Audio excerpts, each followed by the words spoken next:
পদত্যাগ করছেন ডক্টর মোহাম্মদ ইউনূস। প্রধান উপদেষ্টার পদ থেকে বিদায় নিচ্ছেন তিনি। এমন ব্যাপক গুঞ্জন উঠেছে সেনাপ্রধান জেনারেল ওয়াকারুজ্জামান ও প্রধান বিচারপতির সঙ্গে গোপন বৈঠক নিয়ে।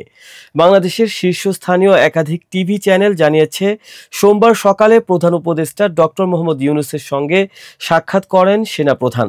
বৈঠকে তিনি অন্তর্বর্তী সরকারকে সর্বাত্মক সহযোগিতার আশ্বাস দেন।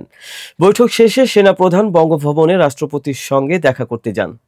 সংবাদ মাধ্যম জানিয়েছে, সাম্প্রতিক প্রশাসনিক অচলাবস্থা এবং রাজনৈতিক অস্থিরতা নিয়ে বৈঠকে আলোচনা হয়। তবে বৈঠকের পর কোনো পক্ষই আনুষ্ঠানিকভাবে কোনো কিছুই জানায়নি। আর এখান থেকেই শুরু হয় নানা ধরনের জল্পনা। বৈঠকের খবর প্রকাশের পরই সামাজিক যোগাযোগ মাধ্যমে ছড়িয়ে পড়ে গুঞ্জন, প্রধান উপদেষ্টা নাকি পদত্যাগ করেছেন। বিভিন্ন ফেসবুক পোস্ট, ভিডিও এবং ইনস্টাগ্রাম রিলসে দাবি করা হয়, ডক্টর ইউনূসের পদত্যাগ এখন সময়ের ব্যাপার।